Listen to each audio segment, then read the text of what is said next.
Дунчовска, а нейният заместник е госпожа Надежда Аврамова, преподавател по математика. До тях застават хора, посветили своя професионализъм, сили и сърце на младото училище.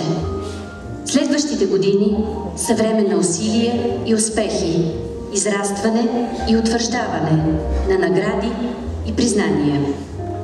Педагогическият колектив се включва активно в националните педагогически четения, организирани тогава и печели награди.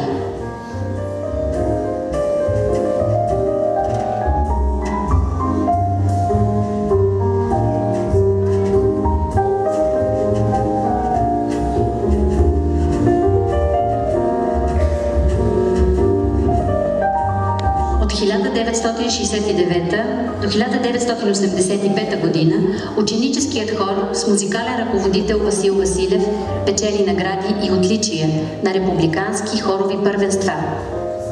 Отличник на Министерство на народната просвета, медал за труд, званието лауреат на